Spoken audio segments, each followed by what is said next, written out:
Oke. Ya, bismillahirrahmanirrahim. Assalamualaikum warahmatullahi wabarakatuh. Waalaikumsalam. Selamat siang, Ibu Bapak Guru yang saya banggakan. Mohon maaf menyita waktunya untuk saya mengadakan seminar desiminasi modul 1.4 dengan judul Menumbuhkan dan Menerapkan Budaya Positif.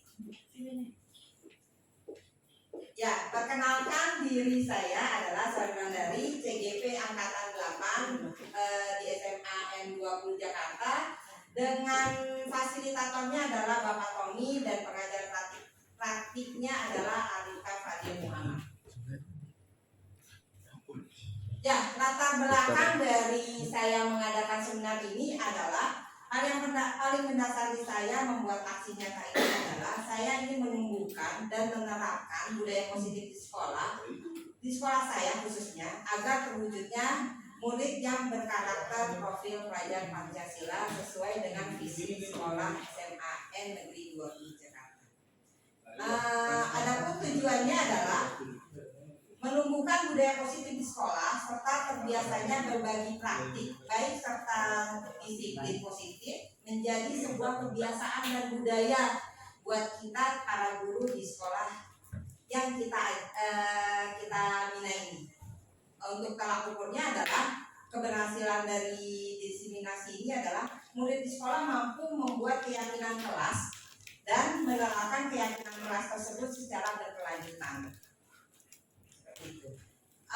Adapun konsep inti dari budaya positif yang saya pelajari di modul 1.4 itu yang pertama adalah disiplin positif dan nilai-nilai kebijakan universal. Yang kedua adalah teori motivasi, hukuman dan penghargaan serta restitusi. Yang ketiga adalah keyakinan kelas. Yang keempat kebutuhan dasar manusia dan dunia berkualitas. Yang kelima adalah restitusi, yaitu 5 kontrol posisi guru. Yang keenam adalah segitiga restitusi. Nah, dari semua ini nanti bisa diterapkan Ibu Bapak dalam berhadapan dengan anak-anak atau murid-murid kita semua di SMA 20. Nah, untuk mengubah paradigma stimulus respon ke pendekatan teori kontrol. Di sini ada stimulus respon dan teori kontrol. Adapun kadang kita kan yang kita butuhkan sama yang teori kontrol itu kadang-kadang kita berbeda.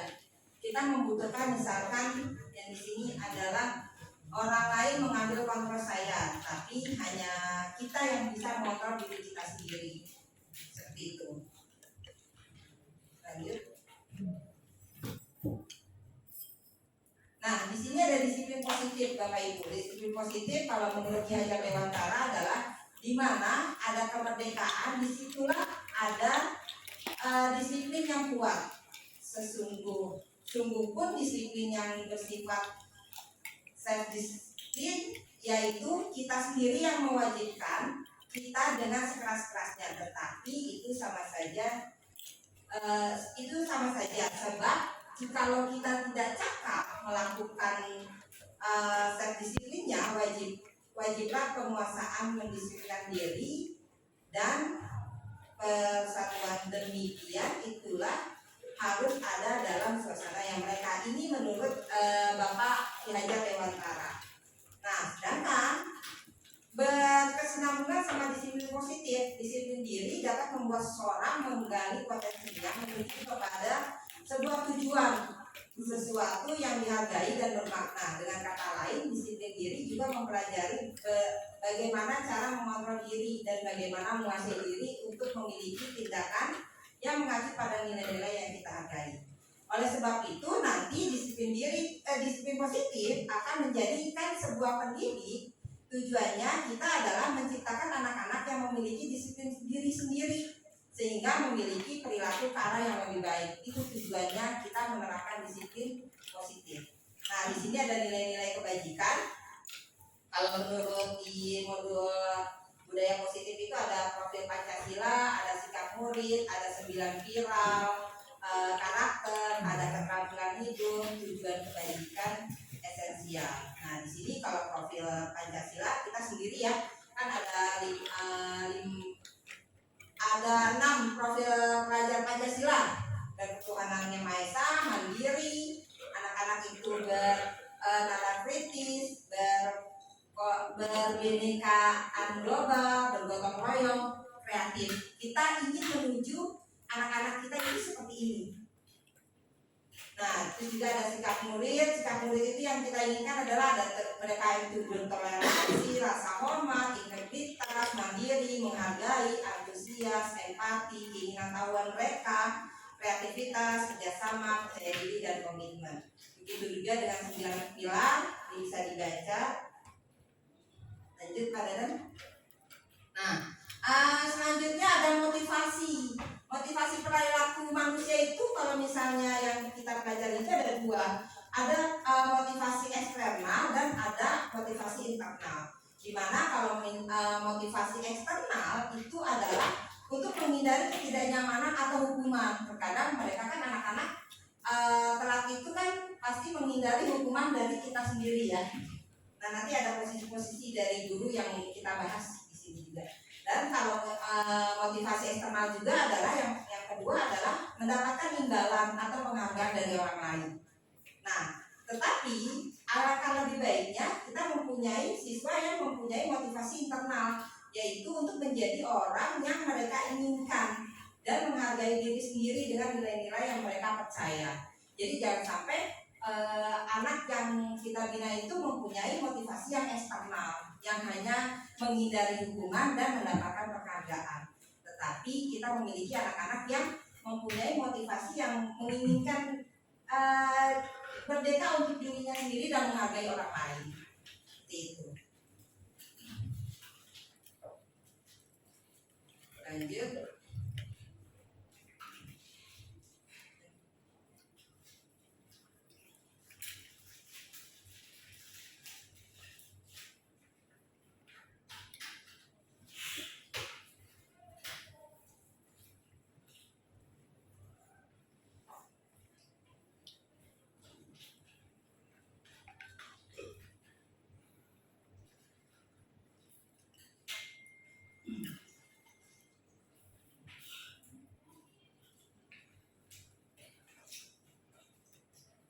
Bentar ya, Bapak Ibu, internetnya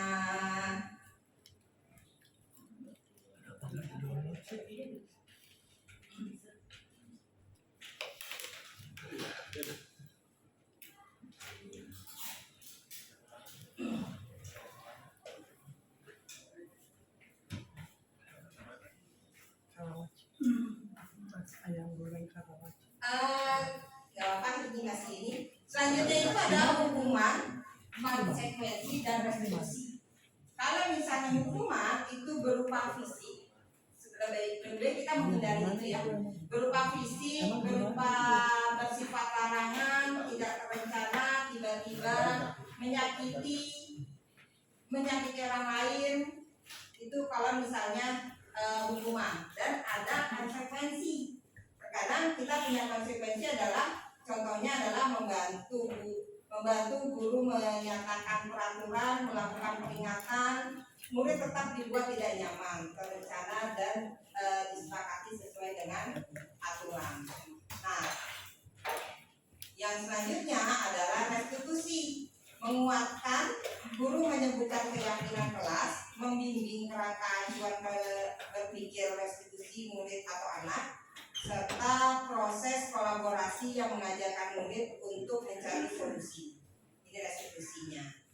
Nah, selanjutnya ada yang namanya keyakinan kelas.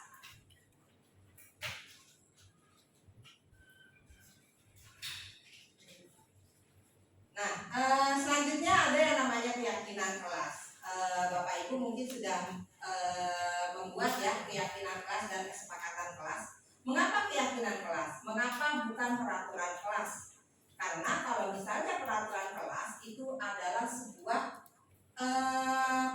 bukan dari kesepakatan dari murid-murid kita untuk menyepakati sebuah hal yang terkonsep buat mereka. Sedangkan kalau keyakinan adalah, ini saya membuat keyakinan kelas untuk informatika karena saya ngajar informatika, dan kesepakatan kelas untuk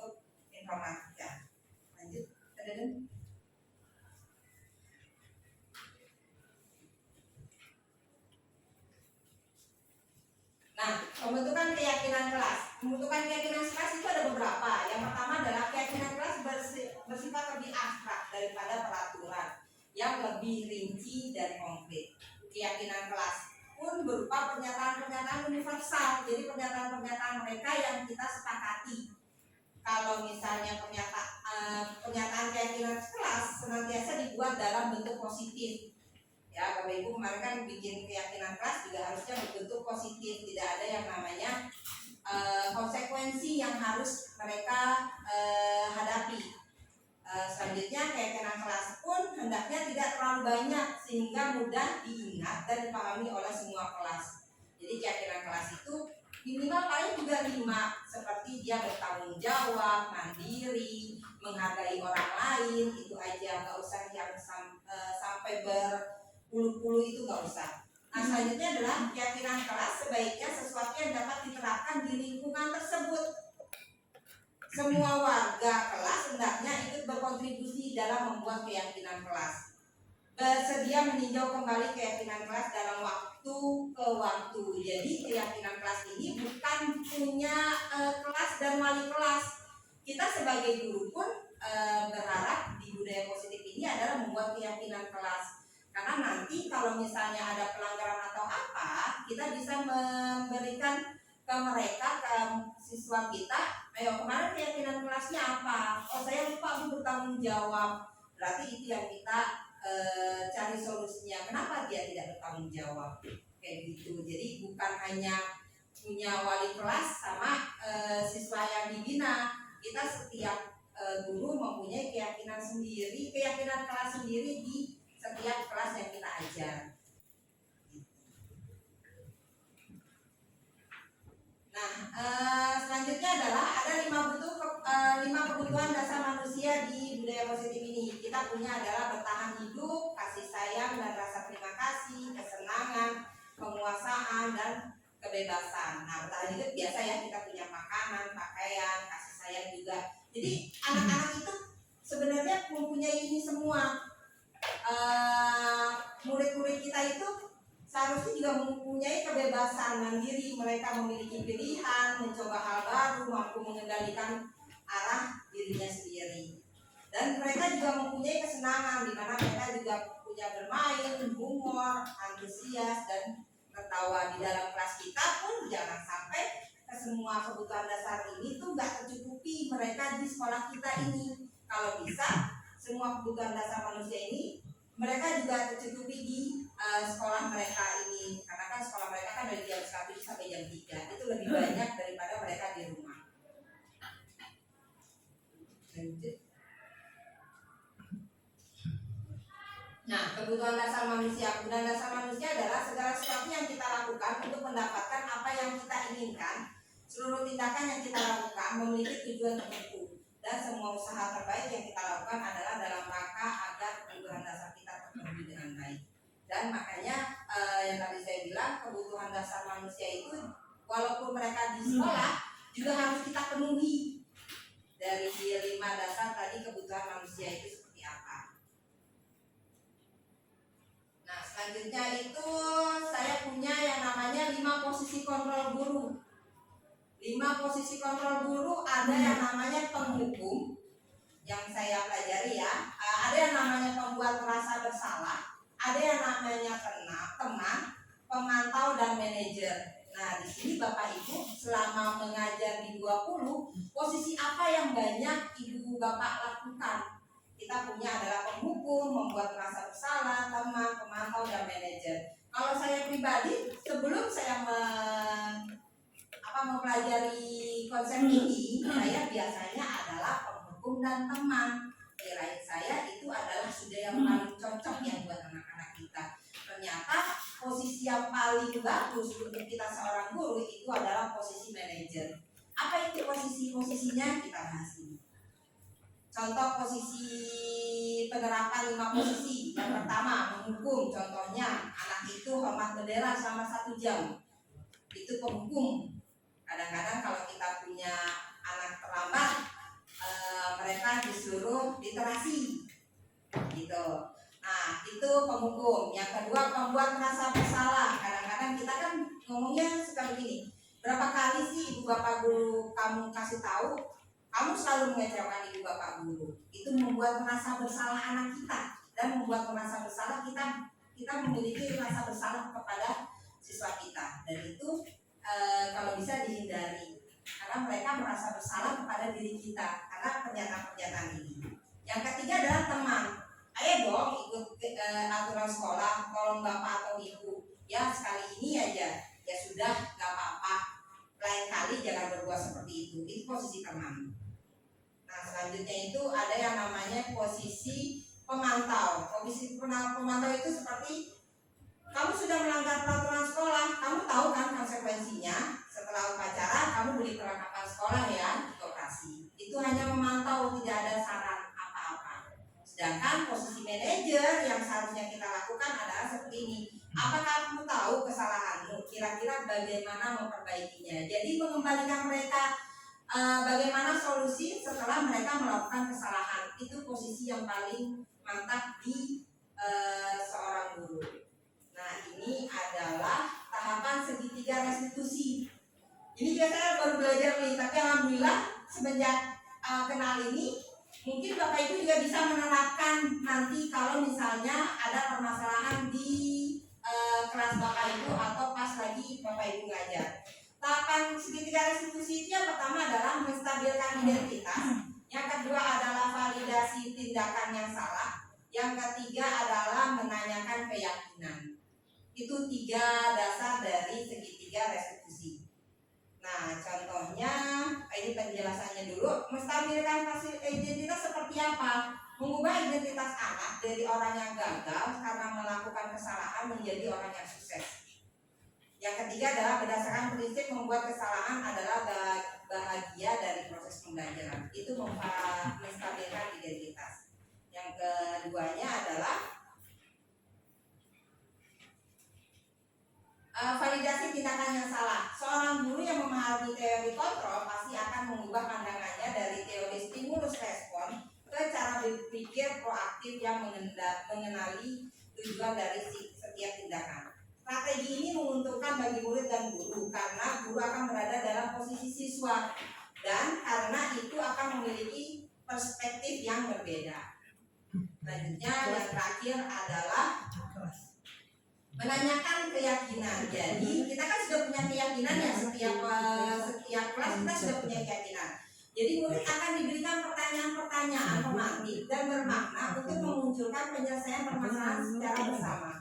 Mampu mengaitkan tindakan yang salah dengan keyakinan anak, dengan keyakinan kelas dan keluarga serta sekolah. Nah ini berikut adalah contoh posisi manajer dan posisi dan menerapkan segitiga restitusi pada kasus yang pertama yang saya lakukan di SMA Negeri 20. Kasusnya adalah pada jam pelajaran 11 MIPA 1 saya tidak masuk kelas mengajarkan pelajaran matematika di kelas dikarenakan mengikuti rapat dan memberikan tugas. Ternyata ada salah satu anak yang tidak mengumpulkan tugasnya, yaitu adalah Felicia. Malahan ini anak adalah tidur-tiduran dan akhirnya ketiduran. Pada saat mengumpulkan tugas, kita kan banyak ya murid-murid kita seperti ini ya. Ternyata memang ada satu anak yang tidak ada nilainya. Berikut adalah penyelesaiannya lewat video.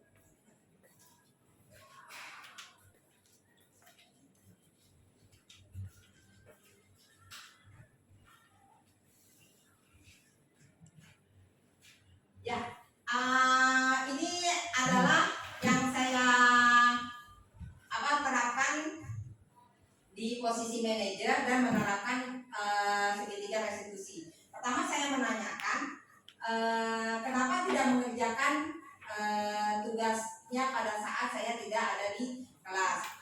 Felicia bilang semalaman dia men-scroll TikTok. Saya pun menyatakan oh iya, memang yang namanya men-scroll media sosial kalau udah kemalaman pasti akan lupa waktu, saya bilang seperti itu. Jadi segitiga restitusinya di situ. Anak memberikan pernyataan kesalahan mereka, kita tidak bisa yang namanya menjudge kamu seperti seharusnya tidak boleh kayak begitu, Tapi mereka kalau misalnya menyatakan tadi malam saya men-scroll Bu TikTok, tapi kita memperjelas yang namanya tadi kan ada menstabilkan identitas ya, membilang ya memang kalau misalnya yang namanya kita bersosial media pasti ada yang namanya kehabisan waktu kayak gitu. Jadi istilahnya membenarkan, tapi mereka dikasih solusi, mereka kita bersama-sama mencari solusinya, di mana kita balikan lagi apa keyakinan kelas yang Patricia ingkar. Petris menjawab adalah bertanggung jawab. Bertanggung jawab apa? Bertanggung jawab dengan tidak mengerjakan tugasnya pada saat diberikan tugas kayak begitu. Jadi posisi manajer ini gak ada suaranya sih. Tapi kalau misalnya lebih jelas ada di YouTube saya Bapak Ibu. Nah, di sini ada tugas demonstrasi kontekstual. Nah, kasus yang kedua adalah pada pelajaran Amanda tidak terima karena pekerjaannya selalu dicontek oleh temannya. Pekerjaan yang Amanda lakukan belum selesai, Amanda pun marah dan tidak bisa menahan emosi. Ini juga ada videonya. Sebenarnya ada 3 kasus yang saya tangani. Ini dia marah sampai menggebrak meja dan menghardik temennya yang selalu mencontek. Saya pun tidak yang namanya bilang itu tidak boleh, bukan, tapi memberikan pernyataan ya kita juga bakalan marah kalau misalnya pekerjaan kita dicontek sama temannya, tapi alhamdulillahnya tidak sampai mengeluarkan kata-kata kasar. Jadi pasti mereka kita membenarkan perbuatan mereka, tapi ada perbuatan yang tidak boleh mereka lakukan. Itu posisi manajernya. Ini keyakinan kelas ini yang dia langgar itu adalah menghargai orang lain. Seperti itu. Ya, ini yang sudah saya terapkan di disiplin positif, budaya positif di SMA 20 yang memang dulunya saya hanya berperan di posisi kontrol teman dan penghukum. Insya Allah dengan adanya modul 1.4 ini dan saya mendisiplinasikan ke ibu bapak guru bisa dilaksanakan juga dengan posisi manajer dan menerapkan segitiga restitusi. Mungkin itu aja yang bisa saya sampaikan. Mau langsung pertanyaan apa dadan dulu biar kalau misalnya ada pertanyaan dipersilakan, kalau tidak saya tutup. Terima kasih. Ada Bapak Ibu? Apa mungkin nanti lebih jelasnya ini setelah ini adalah Pak Dadan mengenai sama budaya positif di budaya positif. Ada pertanyaan? Ya silakan Ibu Tanti.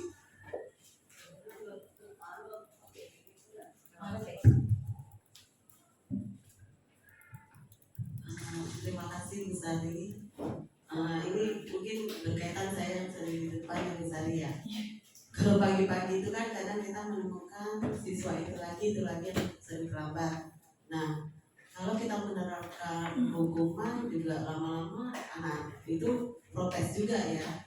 Padahal hukuman itu kadang kita suruh minta tolong membersihkan taman atau minta tolong membaca buku dan sebagainya.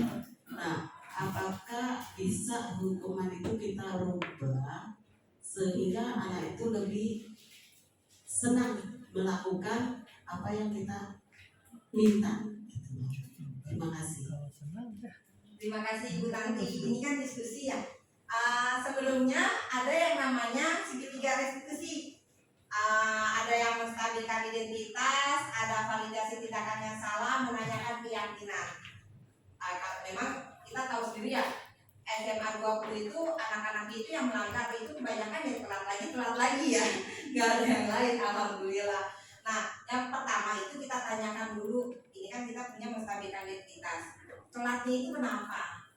Ini anak telatnya kenapa bisa telat lagi? Itu kita tanyakan dulu. Kalau misalnya mereka bilang, oh iya Bu, pesan Gojeknya kelamaan. Kita harus stabilkan identitasnya dia dulu.